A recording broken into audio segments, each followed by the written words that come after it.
Hey guys, John Rettinger from Techno Buffalo here at the review for you of the Dell Inspiron 14Z.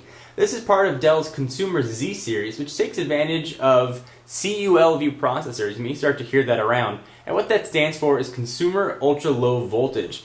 What that translates to is primarily standard Intel chips that have been clocked down and redesigned to use less voltage, which means manufacturers can put them into thinner packages. So you're going to get better than netbook performances, but not as fast as your 2 gigahertz and faster Core 2 Duos that you'll find on other laptops. The price range of this runs anywhere from $650 all the way to $750. We're reviewing the higher end model right here. It does have a Core 2 Duo ultra low voltage chip coming in at 1.3 gigahertz. This is running Windows 7 Home Premium 64-bit. It's got 3 gigabytes of RAM in there.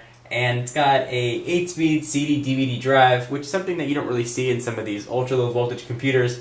It's got a 14-inch screen, as you probably guessed by the 14Z moniker. And going over some of the rest of the specs on the device, it's got the Intel GMA X4500 HD. It's got a 6-cell battery, which they say is going to get you about 8 hours. I tend to find you're going to get closer to 4 in sort of standard usage.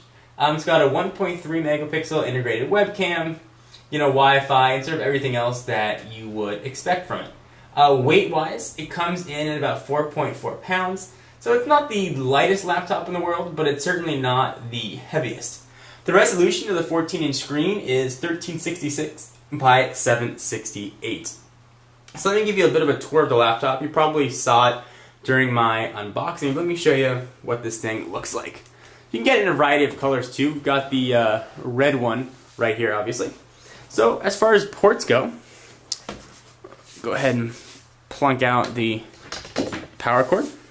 On the left side, you've got your vents, VGA, HDMI, Ethernet, one USB, and a multi-card reader.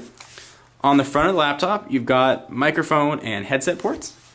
On the side, you've got 2 more USB, and there is your DVD burning drive and your power port. It's relatively thin and pretty light.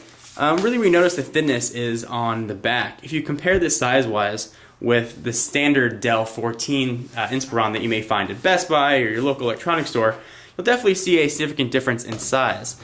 For comparison, here is a unibody MacBook. This is the 13-inch model. You can sort of see how things stack up from a size comparison.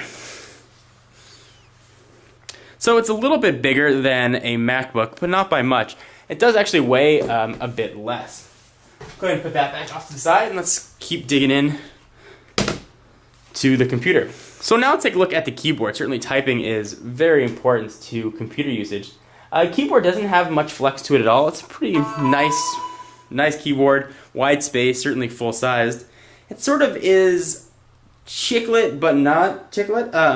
The keys are flat like the chiclet style, but they're pushed close together. There's a lot of throw, and it feels good to type on it. It's probably one of the better laptop keyboards that I've used. So no issues there with the keyboard at all. The mouse and the track button right here, it's not multi-touch. It does feel the same as the side, a little bit maybe rougher. I wasn't the biggest fan of the trackpad. The buttons seem to be pushed up a little bit high. I think they could have been pushed down a little bit. You would have had much more room to use your finger around there. So it wasn't certainly not a deal breaker, but something to keep in mind. Okay, so let's talk about video playback. I made a video previously that demonstrated how this handles HD playback in both Hulu and YouTube HD, and it handled it well, but it was a little bit stuttery. Now in that video, I was using a screen recording program to do that called Camtasia. I want to show you what that looks like without the screen recorder running. You can see right here, I've got the Task Manager open so we can check the processor speed. Let's go ahead and queue up. We'll go to YouTube HD, you can see what this looks like, and we'll kick it up to as high resolution as YouTube will let us. So we'll go to my channel, youtube.com/John4Lakers, and I'll pick the first video that we have here.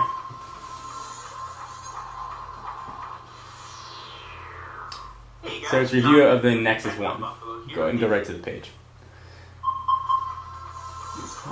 So we'll kick this up. I'll turn the volume down a little bit, and we'll kick this up to 720p. And let's check the processor speed here.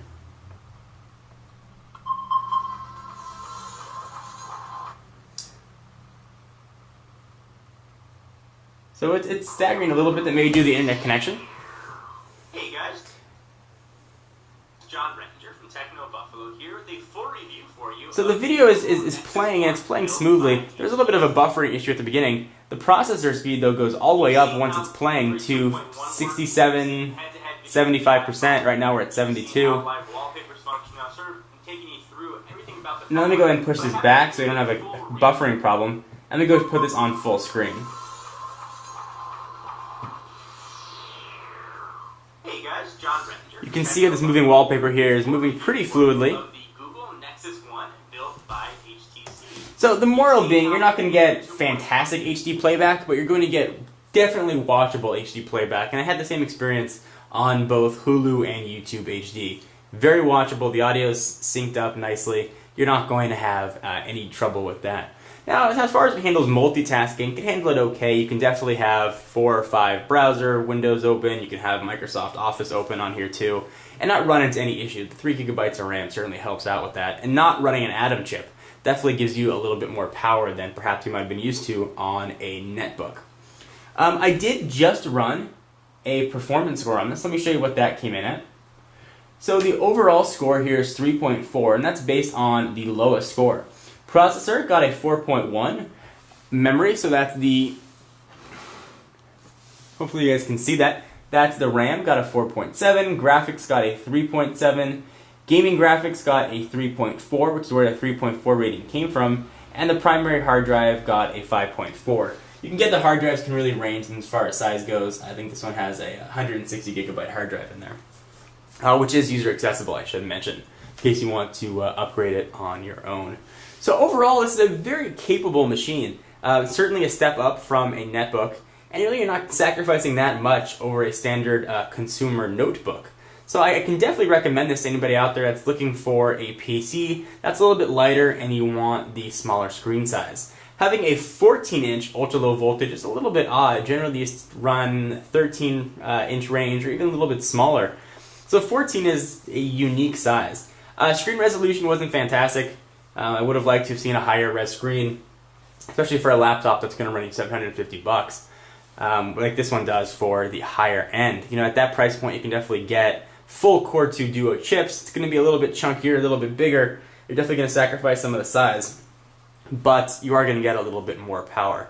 So I'm not entirely sure who the target demographic for this would be. I'd probably assume it would be geared right towards students.